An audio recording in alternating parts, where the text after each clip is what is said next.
안녕하세요. 세종사이버대학의 오수환 교수입니다. 프로그래밍 언어 활용 수업 시작하도록 하겠습니다. 자, 61번 문제입니다. 정보 시스템의 개발 단계에서 프로그래밍 언어 선택 시 고려해야 할 사항으로 가장 거리가 먼 것은 어떤 것이냐라고 하는 이러한 문제입니다. 자, 1번에 보니까 개발 정보 시스템의 특성, 사용자의 요구사항, 컴파일러의 가용성, 이런 것들은 전부 프로그래밍 언어 선택 시 고려해야 할 사항이지만 컴파일러의 독창성과는 전혀 상관이 없는 아주 생뚱맞은 단어가 나왔죠. 이 문제는 이래에도 출제가 됐던 문제인데 연이어 출제가 된 이러한 문제로 보입니다. 자, 개발 언어 선정 기준이 있는데요. 적정성이에요. 개발하려는 소프트웨어 목적에 당연히 적합해야 되겠죠. 효율성이에요. 코드의 작성 및 구현이 효율적으로 이루어져야 되겠죠. 또 이식성, 다양한 시스템 및 환경에 적용이 가능해야 합니다. 친밀성, 개발 언어에 대한 개발자들에 대한 이해와 활용도가 높아야 되겠죠. 자, 그렇다면 정답은 컴파일러의 독창성일 텐데요. 컴파일러의 독창성은 프로그래밍 언어의 선택과는 전혀 상관이 없는 이러한 내용이 되겠다라고 하는 얘기로서 4번의 컴파일러의 독창성이 정답이 되겠다라고 하는 이러한 문제가 되겠습니다. 62번 보죠. C클래스에 속하는 IP 어드레스입니다. 얘는 IP 어드레스 주소를 계산할 줄 아느냐 이걸 물어보는 문제인데요. 자, 우선 A클래스, B클래스, C클래스, D클래스, E클래스 이렇게 되어 있습니다. 우선 이 IPv4의 주소 체계는요. 이게 8비트짜리 4개로 32비트로 구성이 되어 있죠. 그런데 A클래스라고 하는 것은 끝에 한 자리를 0으로 이렇게 막아놨어요. 그러면 나머지 7개가 하나, 둘, 셋, 넷, 다섯, 여섯, 7개 이렇게 쓰면 얘가 0이겠죠. 그런데 여기 0 하나 막아놓고 전부 제일 큰 수는 이걸 테니까 1을 7개 하면 1, 2, 4, 8, 16, 32, 64라고요.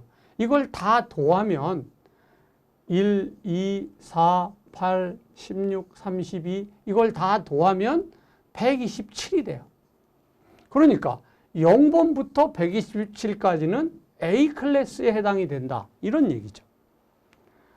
요 계산할 줄 모르시는 거는 이진수 계산이니까 이진수를 10진수로 계산하는 거니까 여러분들이 그렇게 보시면 되고요. B클래스의 그림을 한번 보세요. 끝에가 10으로 막아져 있거든요. 그럼 제일 작은 수는 하나, 둘, 셋, 넷, 다섯, 6개에서 요게 제일 작은 수예요. 그러면 1, 2, 4, 8, 16, 32, 64, 128이니까 얘가 128이 되겠죠. 그러면 B클래스는 128부터 시작하는 거예요. 그리고 제일 큰 수는 이렇게 되겠죠. 여기 전부 1로 세트돼야 되겠죠. 그러면 1, 2, 4, 8, 16, 32가 되니까 여기다가 30, 이걸 전부 더하면 32까지를 전부 더하면 16, 이거 얘를 얼마를 더해야 돼? 63을 더하는 거죠. 63을 더하면 191이 되는 거죠. 그래서 128에서 191까지는 B클래스가 된다. 이런 얘기입니다. 그 다음에 C클래스 보도록 하죠. C클래스는 어때요? 앞에가 110으로 막혀 있잖아요. 이렇게. 그럼 제일 작은 수는 0이 5개 들어가면 되죠. 그러면 여기가 64고 여기가 128이니까 64와 128을 더하면 192가 되겠죠. 그 다음에 110이니까 여기 5개는 다시 1로 놓으면 얘가 최대값 될 거 아니겠어요? 그럼 1, 2, 4, 8, 16이니까 여기다가 192에다가 31을 더하면 얼마가 됩니까? 223이 되겠죠. 그래서 C클래스에 속한 거는 얘다라는 거예요. 오늘 문제가 요 안에 들어간 숫자를 지금 물어보고 있는 거잖아요. 그러니까 이렇게 여러분들이 이 표를 보시고 계산할 수 있어야 돼요. 그 다음에 D클래스와 E클래스는 교육용과 연구용으로 만든 거니까 우리가 뭐 계산 안 해도 상관없을 것 같아요. 자, IP 주소는 인터넷에 연결된 모든 컴퓨터의 자원을 구분하기 위한 고유 주소죠. 얘는 앞에서 그림에서 봤듯이 8비트 네 부분, 즉 32비트로 구성이 되어 있어요. 계산해 봤지만 A 클래스는 0부터 127로 시작이 돼요. 그러니까 얘는 여기 보시면 이 호스트의 주소만큼이 이만큼이거든요. 이만큼이면 2에 24승이니까 얘는 엄청나게 많은 호스트를 달 수 있다는 거예요. 그러니까 얘는 국가망이에요. 근데 얘는 2에 16승만큼 달 수 있잖아요. 호스트를. 그러면 얘는 도시망 정도로 보시면 돼요. 그 다음에 얘는 2에 8승이니까 256개의 단말기를 달 수가 있어요. 얘는 뭐 그냥 개인이나 개인 중소기업 정도에서 쓰는 작은 망이다. 이렇게 보시면 될 것 같습니다. 자, 그래서 B클래스는 중대형 통신망이에요. C클래스는 소규모 통신망이에요. 그 다음에 얘는 교육용과 뭐 실험용이다. 이렇게 여러분들이 보시면 되니까 오늘 문제는 요 사이에 들어갔느냐라고 하는 거예요. 그러니까 1번에 200이라고 하는 거는 당연히 그 사이에 들어있잖아요. 그러니까 정답은 1번이 되겠다라고 하는 이러한 이야기가 되겠습니다. 그 2번 같은 경우에는 10이니까 A 클래스면 되겠죠. 그리고 나머지들은 뭐 여러분들이 계산해 보시면 뭐 다 알 수 있는 이러한 내용이 되겠습니다. 자, 63번 문제입니다. 다음 파이썬 프로그램이 실행되었을 때 실행 결과는 어떤 거냐라고 하는 이러한 문제입니다. 이 문제 지금 보니까 1회 때 나왔던 문제랑 똑같습니다. 우선 우리가 이런 것을 리스트라고 하잖아요. 이 리스트는 A의 0번, 그 다음에 1, B, 2, C에서 이렇게 되어 있는 거잖아요. 그러니까 리스트 데이터 A의 0번 하면 A가 나오는 거죠. 그 다음에 이렇게 데이터가 쌍으로 나오는 거, 요걸 우리가 딕셔너리다 이렇게 얘기를 해요. 그러면 요 딕셔너리 데이터 A가 해당하는 건 90이니까 90이 찍히는 거죠. 이렇게. 그러니까 A와 90이 찍힌다라고 해서 얘가 정답인 이런 문제입니다. 이건 앞에서 풀었던 문제랑 답도 똑같고 번호도 똑같아요. 자, 우선 보겠습니다. 검은 1번에 A는 100이니까 A에 100을 저장해라 이런 얘기죠. 그 다음에 2번은 검은 2번은 3개의 요소를 갖는 리스트인데 이렇게 되는 거죠. 그러니까 0번이니까 요 A가 나온다 이런 얘기 아니겠어요? 그래서 자, 두 개 딕셔너리를 갖는 요소는 이 A가 가리키는 값은 90이다 이런 얘기 아니에요. 그러니까 A의 0번을 출력해라 그러면 A를 출력하고 그 다음에 딕셔너리 데이터 A를 찍어라 그러면 90을 출력하니까 A와 90이 출력된다. 이렇게 되는 거죠. 그러니까 정답은 1번이 정답이 되겠다라고 하는 이러한 문제가 되겠습니다. 얘는 뭐 우리가 리스트라든지 딕셔너리라든지 튜플이라든지 뭐 이런 내용들을 알면 뭐 어렵지 않게 풀 수 있는 이러한 내용이라고 보입니다. 자, 다음 문제 보죠. 파이썬 변수의 작성 규칙 설명으로 옳지 않은 것을 고르래요. 첫 자리에 숫자를 사용하면 안 되죠, 변수에는. 그 다음에 영문자, 소문자, 숫자, 밑줄을 얼마나 쓸 수 있어요. 변수의 이름에 중간에 공백을 사용하면 안 됩니다. 사용할 수 있다, 잘못됐고요. 예하고 사용할 수 없습니다. 명령어인데 어떻게 쓰겠습니까? 안 되죠. 그러니까 답은 공백을 사용할 수 있다가 답일 텐데 확인해 보죠. 변수명 작성 규칙을 보면 영문, 숫자, 언더바를 쓸 수가 있는 것입니다. 첫 글자는 영문자나 언더바로 시작해야지 숫자는 오면 안 되는 겁니다. 글자 수에는 제한이 없어요. 그러나 너무 길면 복잡하니까 글자 수에 제한이 없다고 해도 무조건 많이 쓸 수 있는 건 아니죠. 그 다음에 공백이나 곱하기, 더하기, 빼기, 나누기 등의 특수문자는 사용할 수가 없는 거예요. 그 다음에 대문자, 소문자는 구분합니다. 또 예하고를 변수명으로 쓰면 안 돼요. 명령어는 변수명으로 쓰면 안 되죠. 변수 선언 시 문장 끝에는 반드시 세미콜론을 붙여야 된다라고 하는 이러한 이야기가 되겠습니다. 그러니까 여기서 공백을 사용할 수 있다. 이건 잘못된 얘기죠. 답은 3번이 정답이 되겠다라고 하는 이러한 이야기가 되겠습니다. 자, C 언어 프로그램에서 밑줄침 프로그램과 동일한 의미를 가지는 것은 어떤 거냐? 얘도 1회 때 나왔던 문제인데 똑같은 문제죠.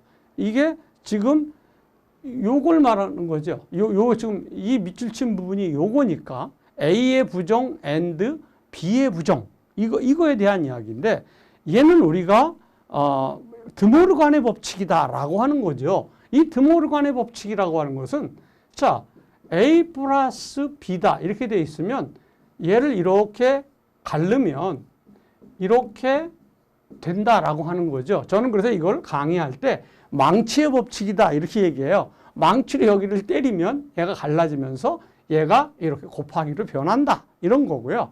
그 다음에 여기가 A 곱하기 B다 그러면 얘를 치면 얘가 이렇게 바뀐다라는 거죠. 이 드모르간의 법칙을 아느냐라고 하는 거예요. 저기 지금 A의 부정 and B의 부정은 부울대스로 변하면 당연히 이거 아니에요. and니까요. 그러면 이 A 곱하기 A 부정 곱하기 B 부정은 이거 아닙니까? 이거. 그러니까 이렇게 바뀔 거 아니겠어요. 그래서 이렇게 바뀐다는 거예요. 그래서 이것을 다시 조건식으로 계산하니까 부정 앞으로 빼고 A, O와 B가 된다. 더하기가 되니까 O와 B가 된다.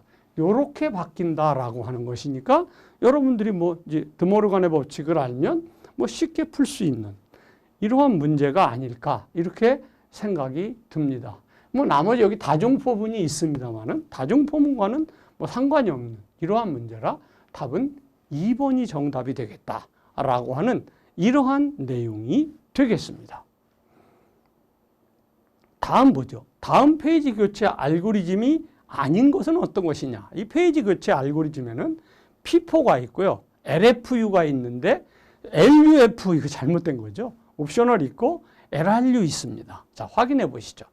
자, OPT, 옵셔널이라고 하는 것은 앞으로 가장 오랫동안 사용하지 않을 페이지를 교체하는 건데 현실적으로는 불가능해요. 왜 그러냐면 가장 오랫동안 사용하지 않을 페이지를 어떻게 알아요? 그러니까 얘는 그냥 이론적으로만 존재하는 겁니다.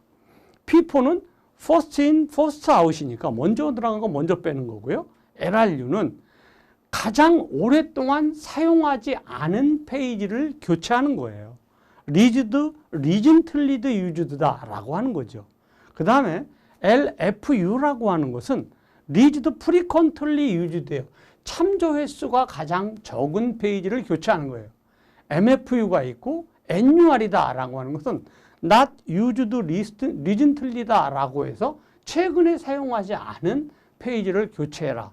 그 다음에 SCR은 2차 기회 교체다 해서 가장 오랫동안 주기억장치에 있던 페이지 중 자주 사용하는 페이지를 교체 방지를 위한 것으로 P4 기법의 단점을 보완한 이러한 방법이다라고 하는 이러한 사실이니까 얘는 뭐 이런 내용을 물어보는 것도 아니고 아닌 것을 물어보는 거기 때문에 답은 2번이면 되겠다. 아주 굉장히 쉬운 문제가 아닐까 이렇게 생각이 듭니다. 다음 보시죠. HRN을 물어보는 이러한 문제가 되겠습니다.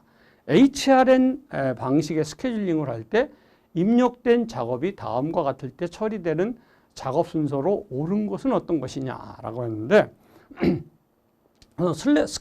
스케줄링 기법에는 선점형 스케줄링과 비선점형 스케줄링이 있다라고 하는 거예요. 그러면 이 선점형 스케줄링이라고 하는 것은 어떤 것이냐? 선점형에는 어떤 것이 있냐면 SRT라고 하는 게 있고 RR이 있고 그 다음에 MLQ가 있고 그 다음에 MFQ가 있다라고 하는 거예요. 그 다음에 비선점이다라고 하는 것은 비선점에는 뭐 P4가 있고요. 그 다음에 SJF가 있고요. 그 다음에 HRN이 있고요. 뭐 기한부, 우선순위 이런 것들이 있다라고 하는 거예요. 자, 그러면은 우선 여기서 우리가 좀 볼 것은 이 SJF라고 하는 게 뭐냐면 여기 이 SJF입니다. Shortest Job First다라고 하는 거예요. 이 Shortest Job First는 가장 과학적인 방법이고 짧은 프로세스를 먼저 처리해서 시간의 효율성을 높이고자 하는 건데 얘의 문제점은 뭐냐면 프로세스가 크다는 이유만으로 평생 동안 한 번도 안 불려지는 게 있을 수가 있다는 거예요. 그래서 이 SJF의 문제점을 해결한 게 뭐냐면 HRN이라고 하는 거예요. 그래서 이 HRN 공식은 어떻게 되냐면 이 대기 시간이 긴 놈을 분자에 집어넣어요. 이렇게. 플러스 서비스 시간이에요. 그리고 서비스 시간으로 나누면 되거든요. 이렇게 되면 이 SJF에서 프로세스가 크다는 이유만으로 무한 대기했던 것들을 HRN인 대기 시간을 분자에 둠으로써 우선순위를 앞에 두게 되기 때문에 먼저 실행할 수 있다라고 하는 이러한 이야기죠. 자, 그래서 이 공식을 이해해야 되고요. 이 SJF를 선점형 방법으로 바꾼 게 SRT가 되겠다라고 하는 이러한 내용이 되겠습니다. 자, 그러면 HRN의 우선 공식은요. 대기시간 플러스 서비스 시간분 이걸로 나눈다는 거죠. 그래서 거기에 나온 데이터들을 가장 다 이렇게 공식에 대입해 보면 이렇게 계산된 값들이 나오니까 뒤의 작업이 어때요? 우선순위가 큰 거죠. 뒤의 작업이라고 하는 것은 자, 보시면 알겠지만 대기시간이 가장 큰 놈이었어요. 그러니까 얘가 대기시간이 가장 큰 것으로 계산을 해보니까 D가 제일 먼저 실행이 되는구나 라고 하는 이러한 사실을 우리가 알 수가 있는 거죠. 그래서 자, 여기 보면 대기시간 서비스 시간분의 대기시간 플러스 서비스 시간인데 이 공식은 암기하시는 게 아니라 이해하시는 거잖아요. 자, SJF의 문제점을 해결한 게 HRN이다. 또 SJF를 선점형으로 바꾼 게 SRT다. 이렇게 된 거잖아요. 그러니까 이 HRN은 이 대기 시간을 분자에 집어넣음으로써 얘를 우선순위를 먼저 두겠다는 거고 나머지는 다 서비스 시간에 대한 이야기니까 이것만 이해하시면 공식은 저절로 암기가 되는 거죠. 그래서 이 공식에 집어넣어서 계산해 보시면 답이 이렇게 나온다라고 하는 이러한 사실이니까 뭐 여러분들 이 계산된 값은 여기에 다 계산을 해 놨으니까 이거 보시면 뭐 다 알 수 있는 이러한 내용이다라는 사실이죠. 자, 이래서 HRN이다라고 하는 이러한 내용들을 공부했습니다. 자, 68번 보죠. 유닉스에서 새로운 프로세서를 생성하는 명령어는 어떤 것입니까? 라고 했는데 이것도 1회 때 푼 문제 아닙니까? 포크라고 하는 이런 얘기인데 이 포크라고 하는 것은 새로운 프로세서를 만들어줘라 이런 얘기죠. 그러니까 정답은 포크다라고 하는 이러한 얘기고요. 나머지 이런 내용들은 여러분들이 참조해서 보시면 되겠습니다. 이 LS라고 하는 게 뭐예요? 리스트, 목차를 보는 거잖아요. 그 다음에 캣은 카탈로그, 목록을 다 살펴보는 거고요. 그 다음에 포크는 생성하는 거고 체인지 모드는 권한 생성을 바꿔주는 뭐 이런 명령들로 우리가 이건 다 1회 때 풀어본 이런 문제가 되겠습니다. 그래서 새로운 프로세서를 생성시키는 명령은 포크다라고 하는 이러한 이야기가 되겠습니다. 다음 보시죠. 시간 구역성과 거리가 먼 것은 어떤 것입니까? 그런데 구역성 이론은 데닌 교수가 만든 건데 시간 구역성과 공간 구역성으로 나눈다라는 거예요. 그러면 이 공간 구역성에는 배열과 순차라고 하는 게 있고요. 시간 구역성에는 뭐 루프라든지 서브루틴이라든지 뭐 이런 것들이 전부 시간 구역성에 해당이 되는 것입니다. 자, 우선 시간 구역성 한번 보죠. 프로세스가 실행되면서 하나의 페이지를 일정 시간 동안 집중적으로 액세스하는 것인데 루프라든지 스택이라든지 부프로그램이라든지 카운터라든지 집계라든지 이런 걸 쓰고요. 그 다음에 공간구역성에는 배열과 순차가 들어있다라고 하는 이러한 사실입니다. 그래서 시간구역성과 공간구역성이 있다라고 하는 것 아시고 요 안에 들어가는 단어들도 여러분이 이건 반드시 빨간 글씨들은 암기가 돼야 되는 겁니다. 그러니까 여기서 시간구역성과 거리가 먼 것은 어떤 것입니까? 그러니까 배열순회는 어떤 거예요? 얘는 공간구역성에 해당하는 거잖아요. 그러니까 정답은 배열 아니면 뭐 순차 이런 것들이 정답이 되겠다라고 하는 이런 문제가 되겠습니다. 그다음에 TCP 헤더와 관련한 설명으로 틀린 것은 어떤 것입니까? 자, 순서 번호, 뭐 수신 번호 이런데 이 송신자 번호와 수신자 번호를 얘기하는 거고 뭐 체크섬, 그다음에 윈도우 크기 이런 얘기들을 나누는데 헤더를 보죠. 여기 소스 포트 16비트 이렇게 나왔는데 이 소스 포트를 우리가 뭐라고 그러냐면 송신자 포트다 이렇게 얘기하는 거예요.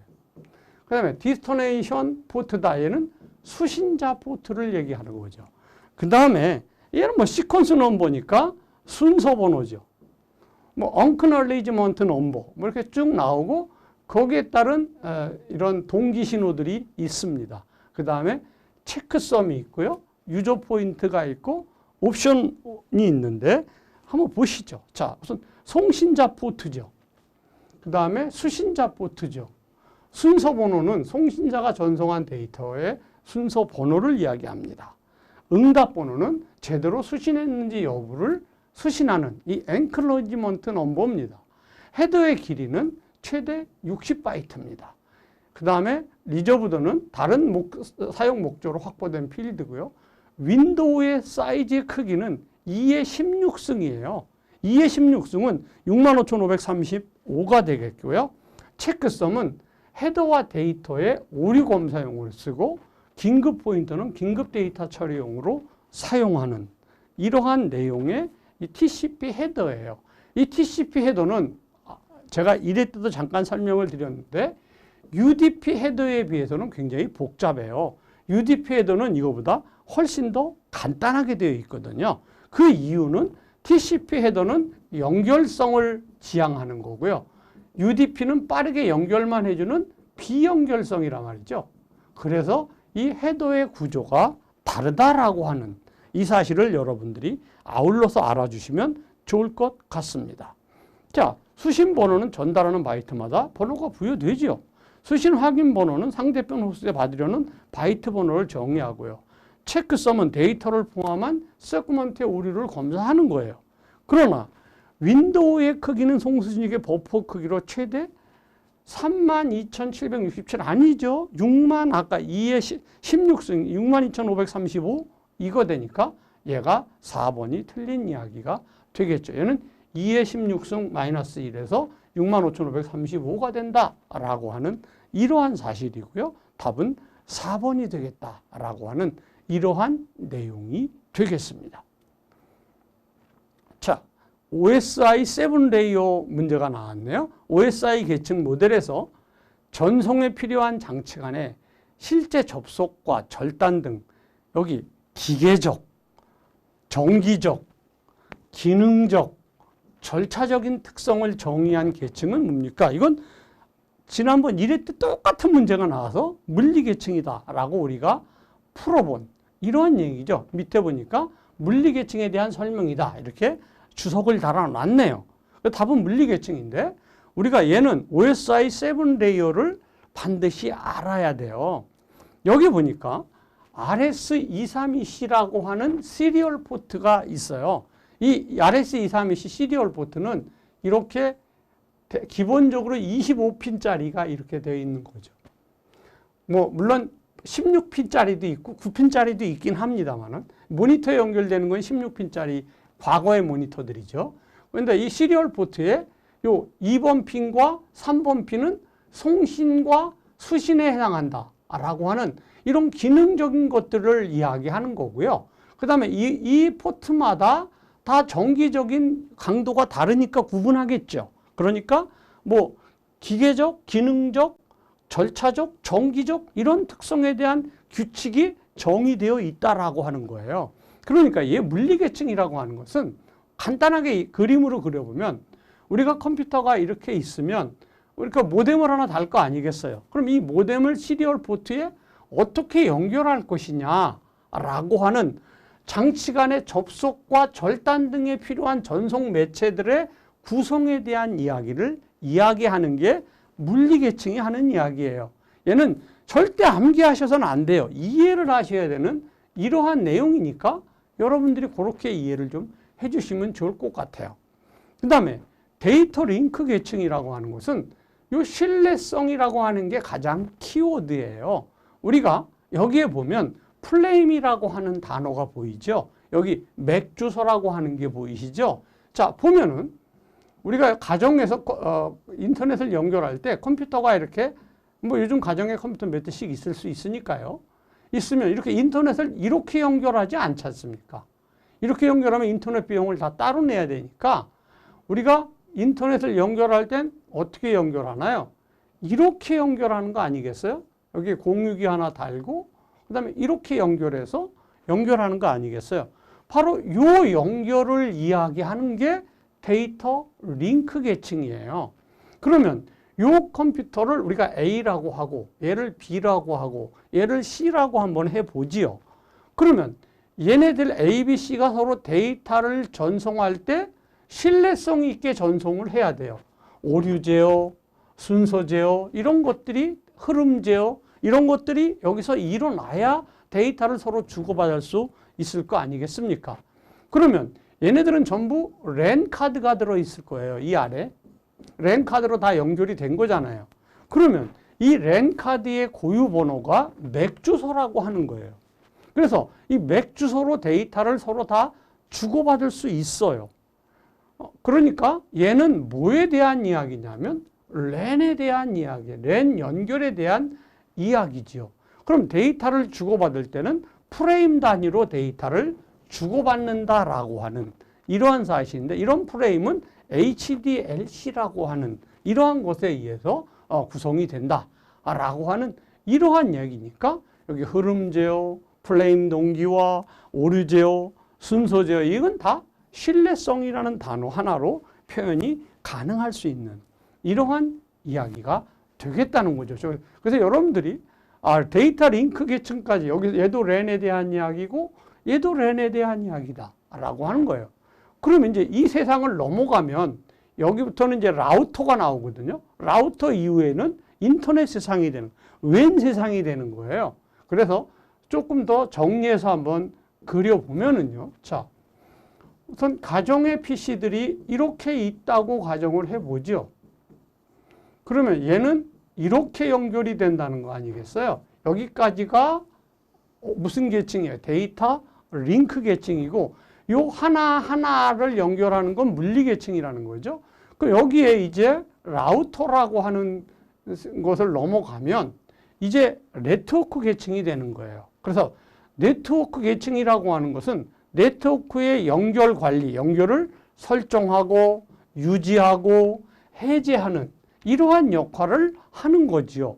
얘는 여기서 이 맥 주소가 뭘로 바뀌어야 되냐면 IP 주소로 바뀌어야 되는 거예요. 그 다음에 이 프레임 단위가 뭘로 바뀌어야 되냐면 패킷 단위로 바뀌어야 돼요. X25가 패킷이니까 패킷 단위로 바뀌어야 된다는 거죠. 그래서 여기서부터는 이제 무슨 세상이에요? 웬의 세상이다.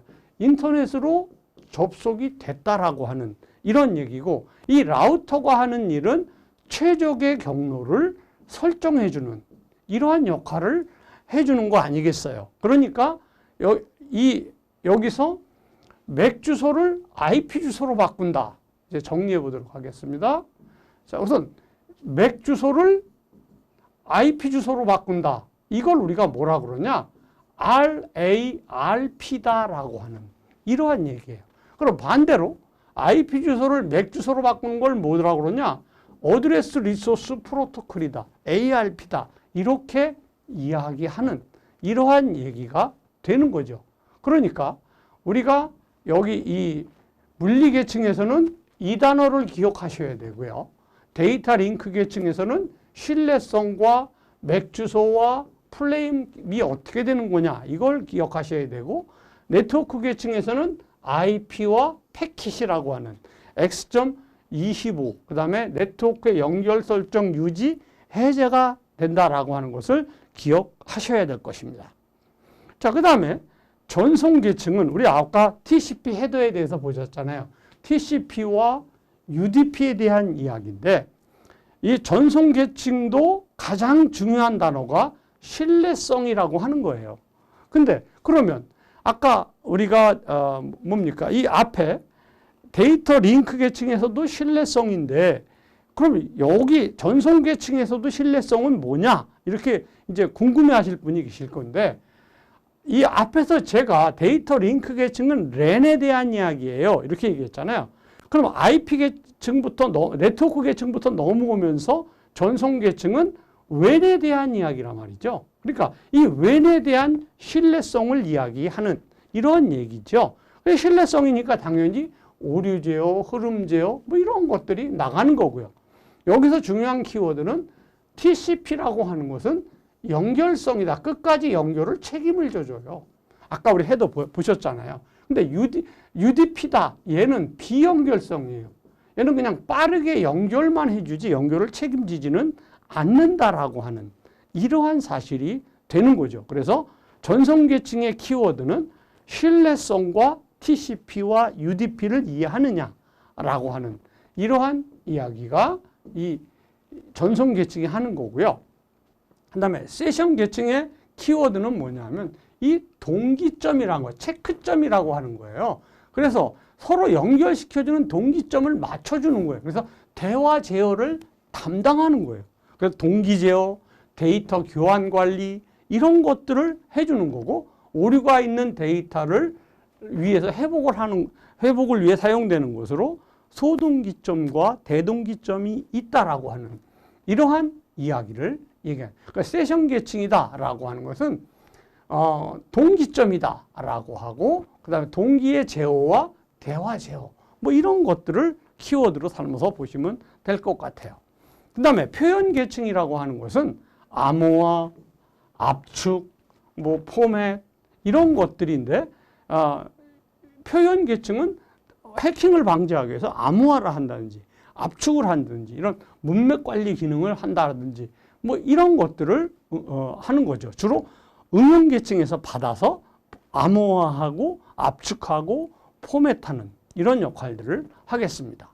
응용 계층은 사용자 계층이에요.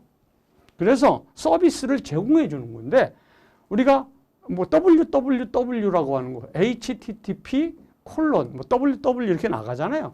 얘는 80번 포트를 씁니다 라는 거고, 그 다음에 FTP는 이게 파일 주고받기거든요. 얘는 21번을 쓴다.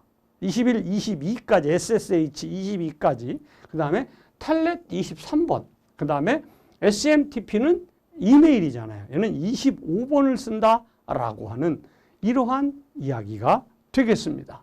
그래서 제가 얘를 뭐 어떻게 설명했냐면 다시 거꾸로 설명했어요. 이 응용 계층에서 SMTP가 이메일이라고 했으니까 여기서 이메일을 작성해서 전송했다가 샌드 버튼을 눌렀다 가정해보죠. 그러면 이 이메일을 암호화하고 압축해야 이메일이 해킹당하지 않고 전송되겠죠. 이메일 포맷에 맞게 변환을 하겠죠. 그러면 상대방 이메일 주소에 동기점을 맞춰야 될 거 아니에요.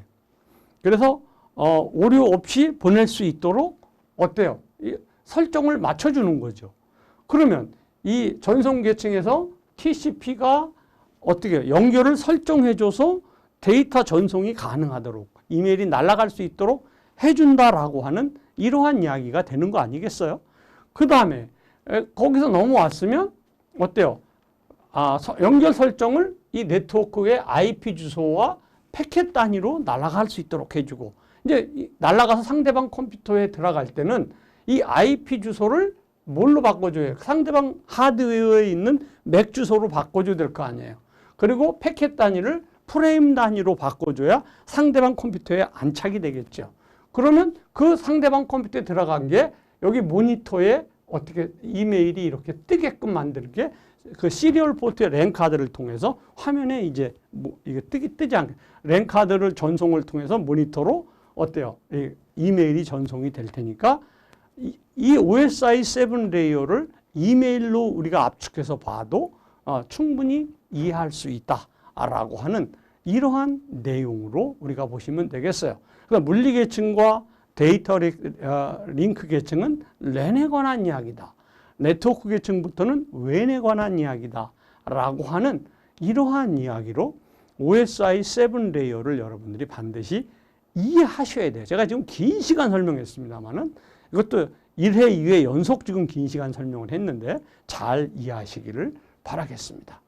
그러니까 여기 뭐 실제 얘는 뭐 답은 간단하게 풀 수 있는 문제였었죠. 답은 물리 계층이다 라고 하는 이러한 내용이 되겠습니다. 다음 192, 168, 10, 24 네트워크를 FLSM 방식으로 이용해서 4개의 서브넷으로 나누고 IP 서브넷 제로를 적용했다. 이때 서브네팅된 네트워크 중 네 번째 네트워크의 네 번째 사용 가능한 IP는 뭐 이거 똑같은 문제가 1회 나왔었는데 또 나와 문제로 보이거든요. 다시 한번 풀어보죠. 자, 우선 먼저 192, 1680, 24라고 하는 것은 1의 개수가 24개라는 거예요. 그리고 그러면 나머지 이 8개가 0이잖아요. 그러니까 얘를 10진수로 변환하면 25, 25, 25, 0이라고 하는 C클래스의 서브네트 마스크가 되는 거죠. 자, 그런데 이 네트워크를 4개의 서브넷으로 나눠야 된다는 거예요. 4개의 서브넷으로 나눈다는 건 2의 자승이니까 이 2개는 얘가 쓴다는 거예요. 그럼 나머지 6개 가지고 이야기를 한다는 거죠. 그래서 4개만큼 비트를 포함해 네트워크로 할당하고 나머지 비트를 호스트로 사용하는 거죠. 그래서 2의 2승은 4이므로 2비트를 제한 6비트를 호스트로 쓸 수 있습니다. 이거 중요한 얘기죠. 자, 그러면 6비트니까 64입니까? 2의 6승이니까. 그러니까 0부터 63까지 하나. 64부터 127까지 하나. 128부터 191까지 하나.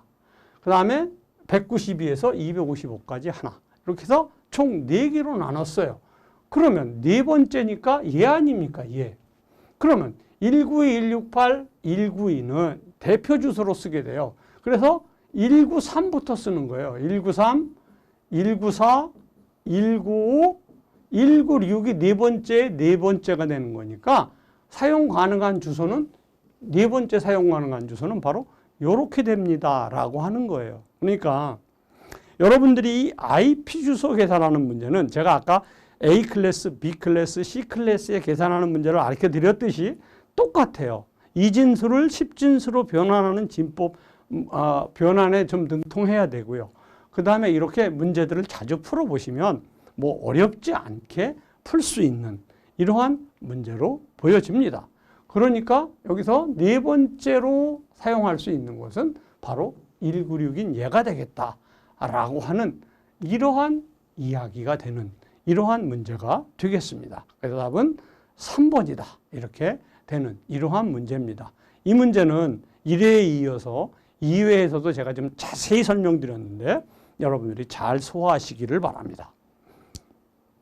자, 73번에 유닉스에 대한 설명으로 옳지 않은 것은 어떤 것입니까? 그랬는데 이것도 역시 앞에서 출제됐던 문제로 보입니다. 한번 해설을 보면서 할까요? 유닉스에는 커널과 쉘로 나눠요. 이 쉘이 뭐예요? 얘가 명령 해석기죠. 도스의 커맨드 컴과 같은 역할을 하고요. 이 커널이 뭐예요? 이게 엔진이에요.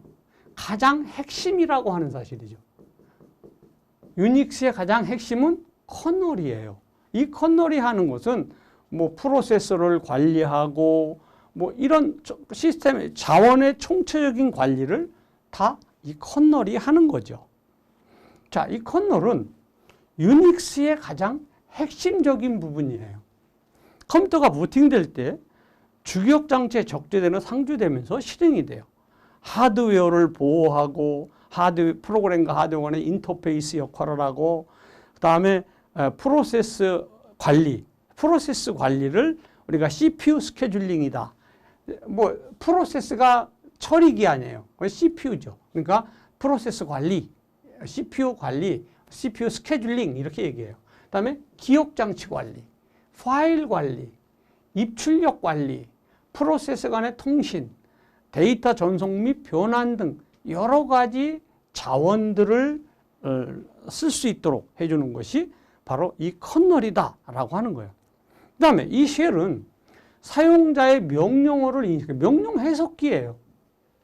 그래서 시스템과 사용자 간의 인터페이스를 담당하고 도스의 커맨드컴과 같은 이러한 역할을 담당한다라고 하는 이러한 이야기가 되겠습니다. 자, 유닉스에 대해서 옳지 않은 거 상당 부분 C 언어로 작성돼 이식성이 우수합니다. 좋은 설명이에요. 사용자는 하나 이상의 작업을 백그라운드에 사용할 수 있어서 여러 개의 작업을 병행 처리 가능합니다. 쉘은 프로세스, 이거 말도 안 되는 소리죠. 프로세스 관리, 기억장치 관리, 입출력 장치 관리 누가 하는 거예요? 커널이 하는 거죠. 그 다음에 두 사람 이상의 사용자가 동시에 사용할 수 있어 멀티 유저 얘기하는 거죠. 그러니까 멀티 유저 가능하죠. 그러니까 쉘은 명령 해석기지 프로세스 관리, 기억장치 관리 누가 하는 거예요? 바로 커널이 하는 것이다 라고 하는 이러한 이야기가 되겠습니다. 다음 보시죠. 자, 이것도 역시 앞에서 나왔던 문제가 계속 똑같은 문제가 나오네요. 빈 기억 공간의 크기를 20, 16, 18, 40기억 K바이트로 기억장치를 배치할 경우 베스트 피트로 사용하면 17K의 프로그램을 적지 않을 경우 내부 단편의 크기는 얼마입니까? 그러면 이 베스트 핏이라는 게 가장 저스트하게 딱 맞게 들어가는 거 아니겠어요? 그러니까 여기 17K에 가장 공간이 적게 들어갈 것은 20kg잖아요. 그럼 20K 바이트, 20에서 17을 빼면 3K의 내부 단편화가 생긴다는 거예요. 그러니까 답은 1번인데요. 자, 보시도록 하죠. 최초 적합은 들어갈 수 있는 첫 번째 무조건 들어가는 거예요. 이게 최초 적합이고요. 최적 적합은 가장 잘 맞는 곳에 들어가는 거예요. 들어가는 크기의 빈 영역이 가장 작게 남는 거니까 딱 맞는 데 들어가는 거죠. 그 다음에 최악은 가장 큰 데 들어가는 거예요. 그런데 그럼 왜 이런 의문이 들지 않나요? 왜 이렇게 낭비가 심한 최악 접합이 필요할까요? 라고 했는데 이런 최적 접합이나 최초 접합은 다 계산이 필요하잖아요. 나한테 맞는지 처음인지 이런 계산이 필요하지만 최악 접합은 계산이 필요 없잖아요. 가장 큰데 그냥 쑥 들어가면 되기 때문에 최악 접합 같은 경우에는 시간이라든지 이런 걸 따질 때는 무조건 큰데 들어가는 게 유리하겠죠. 왜? 거절당할 이유가 없잖아. 못 들어갈 이유가 없으니까. 그럴 때 사용하는 배치 전략이다. 이렇게 여러분들이 생각하시면 되겠습니다. 자, 그리고 답은 3K다. 라고 하는 이러한 얘기니까 충분히 이해가 되실 겁니다. 자, C 언어의 두 개의 논리값 중 하나라도 참이면 1을, 모두 거짓이면 0을 반환한다. 이거 오화 얘기하는 거 아니겠어요? 자, 00이면 0이다. 01이면 1이다. 10이면 1이다. 11이면 1이다. 이게 오화 게이트 얘기하는 거 아닙니까? 그 답은 1번이 오화에 대한 표현이니까 답은 이미 정해졌어요. 얘가 1번이다 라고 하는 거고 2번의 AND는 어떤 거예요? 00이면 0이고 01이면 0이고 10이면 0이고 11일 때만 1이 되는 거죠. 자, 보도록 하죠. 자, 우선 연산자의 종류에는 논리, 낫이 있어요. 그 다음에 비트 연산자의 낫이 있고 증가, 감소, 사이즈 오프 이런 것들을 우리는 단항 연산자, 언어리 연산이다. 이렇게 이야기를 합니다. 그 다음에 이항 연산자에는 이런 것들이 있죠. 산술 연산자, 시프트 연산자에서 쭉 여기가 나오는데 우리가 오늘 볼 거는 얘가 AND고 얘가 OR이에요 라고 하는 이 얘기죠. 그 다음에 삼항 연산자는 이 조건을 줘서 이 조건에 맞으면 참일 때 얘가 들어가는 거고 거짓일 때 뒤에로 들어간다. 이런 얘기가 되는 거죠. 그 다음에 대입 연산자가 있어요. 라고 하는 이런 거니까 답은 1번이 되겠다라고 하는 이러한 얘기니까 뭐 얘 어려울 거 하나도 없는 이러한 문제가 되겠습니다. 자, 결합도의 단계를 약한 순서에서 강한 순서로 가장 옳게 표시한 것은 어떤 것입니까? 그랬는데 어땠어요? 네, 공, 외, 제, 스, 자. 여기 쓰자가 아니라 스탬프니까 이거 내용 결합도가 어디에 컨텐트 결합도 가장 뒤에 있어야죠. 그다음에 자료 결합도 맨 앞에 있어야죠. 이거. 그러면 벌써 이미 나온 거잖아요. 그래서 자, 자료 결합도 그다음에 스탬프 그다음에 제어 여기 있네요. 그러니까 이미 나와 있는데 여기 보면 자료 결합도, 스탬프 결합도, 제어 결합도, 외부 결합도, 공유 결합도, 그다음에 내용 결합도 있다. 내공, 외제, 스, 자 이렇게 외웠던 거 아니에요? 그래서 내용 결합도를 컨텐트 커플링이다. 그다음에 공통 결합도를 커먼 커플링이다. 외부 결합도를 익스터널 커플링이다. 제어 결합도 컨트롤이다. 스탬프는 스탬프다. 데이터는 자료는 데이터다라고 하는 것이니까 뭐 여러분 내공, 외제, 쓰자만 외우면 간단히 풀 수 있는 이러한 얘기죠. 제가 그냥 이렇게 내공, 외제, 쓰자 이렇게 한번 만들어 봤는데 답은 당연히 내공, 외제, 쓰자다라고 하는 이러한 내용이 되겠습니다. 다음 보시죠. 다음 자바 프로그램의 조건문에 대해서 3학년산자의 조건을 한 거예요. 저기는 얘는 지금 보니까 i가 j보다 크면 마이너스 해주라는 거예요. 그리고 아니면 플러스 해주라는 거예요. 그럼 이 3학년산자는 자 i는 7이고 j는 9예요. 똑같죠. 아이덴틱해서 ij가 크면 어떻게 돼요? 얘가 참이에요. 얘가 거짓이거든요. 그러니까 참이면 i-j, 거짓이면 i 플러스 j 해줘라. 뭐 잘 됐네요. 자, 2번에 보면 얘는 기호가 잘못됐으니까 안 됐고요. 3번은 이 부호가 바뀌었네요. 틀렸고요. 4번의 위치는 여기 물음표가 뭐가 틀렸나요? 여기 int, int k하고 k가 i 기호가 잘못됐네요. 기호가 잘못됐으니까 답은 1번이네요. 보니까. 자, 보죠. 자, 여기 보면 뭐 정수형 k ig를 7과 9로 초기화한다. 정수형 변수 k를 선언한다.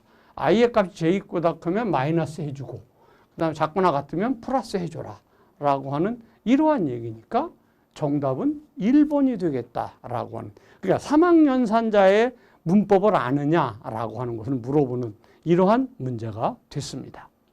다음 보죠. 다음 내용이 설명하는 소프트웨어 취약점은 뭡니까? 메모리를 다루는데 오류가 발생해도 잘못된 동작을 하는 프로그램의 취약점을 해라. 이건 뭐 메모리 오버플로우에 대한 이야기를 이야기하는 것 같은데요. 자, FTP 바운스 공격이 뭐냐? 한번 살펴보죠. FTP 서버가 목적지를 검사하지 않는 취약점을 이용해서 공격 대상이 열린 포트를 찾아내는 이러한 기법이에요.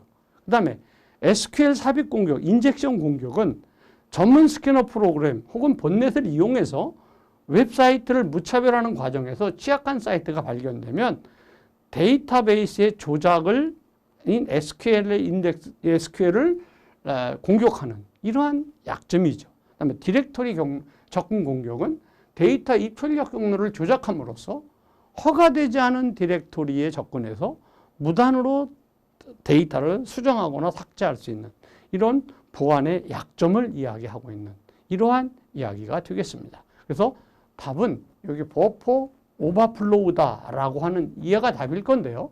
이 버퍼 오버플로우라고 하는 것은 메모리 버퍼에 저장할 수 있는 데이터보다 더 많은 데이터를 입력하여 프로그램이 비정상적으로 동작하도록 만드는 이런 보안의 약점이 되겠다라고 하는 이러한 이야기에 대해서 버퍼 오버플로우가 정답이 되겠습니다.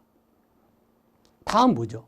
배치 프로그램의 필수 요건에 대한 설명으로 틀린 것은 어떤 것입니까? 라고 하는 이러한 문제예요. 자, 우리 한번 보시죠. 배치 프로그램의 필수 요소에는 대용량 데이터, 대량의 데이터를 가져오거나 전달하거나 계산하는 처리가 가능해야 돼요. 또 자동화, 심각한 오류가 발생하는 사항을 제외하고는 사용자의 개입 없이 사용이 돼야 돼요. 경고성, 뭐 잘못된 데이터나 데이터의 중복이나 이런 상황으로 중단되는 일이 없어야 돼요. 또 믿을만 해야 되겠죠. 신뢰성이, 안전성을 가져야 되겠죠. 오류가 발생하면 오류에 발생하는 시간이라든지 위치라든지 이런 것들을 다 추적할 수 있어야 되겠다라고 하는 이러한 이야기가 되겠습니다. 자, 배치 프로필 설명 틀린 것 1번. 자동화는 심각한 오류 사항 외에는 사용자의 개입 없이 동작해야 되겠죠. 자, 안정성에는 어떤 문제가 생겼는지 언제 발생했는지 추적할 수 있어야 되겠죠. 대용량 데이터는 대용량 데이터를 처리할 수 있어야 된다. 자, 주어진 시간 내에 처리를 완료할 수 있어야 하고 동시에 동작하고 다른 애플리케이션을 방해하지 말아야 하는 것은 배치 프로그램의 성능에 대한 이야기래요. 그러니까 동시에 동작하고 다른 애플리케이션을 방해하지 말아야 된다라고 하는 것은 얘의 성능에 대한 이야기이기 때문에 필수 요소에 대한 이야기하고는 관계가 없다. 그래서 답은 4번이다. 이렇게 이야기를 하고 있습니다. 다음 문제 보시죠. 시언어에서 정수용 상수로 옳은 것은 어떤 것입니까? 이거 틀릴 사람이 있을까요? 인트라고 하는 게 정수용 상수고 펠로트는 실수용 상수고 캐라타는 뭐 문자용 상수 아니겠습니까? 여기 지금 색깔로 구분해 놨는데 얘가 지금 정수용 상수고요. 얘가 실수용 상수, 변수를 얘기하는 거죠. 정수용과 실수용을 이야기하고 있어요. 그래서 short, int, long, long, long, float, double, long, double 뭐 이런 것들이고요. 그 다음에 자바에서는 어때요? byte, short, int, long이었고요. 그 다음에 float와 double 뭐 이런 것들이 있다라고 하는 이러한 이야기라 C 언어에서 정수형 변수로 옳은 것은 당연히 int가 되겠죠. 그러니까 정답은 int다라고 하는 이러한 이야기가 되겠습니다. 자, 이것으로서 이번 시간 수업을 마치도록 하겠습니다. 감사합니다.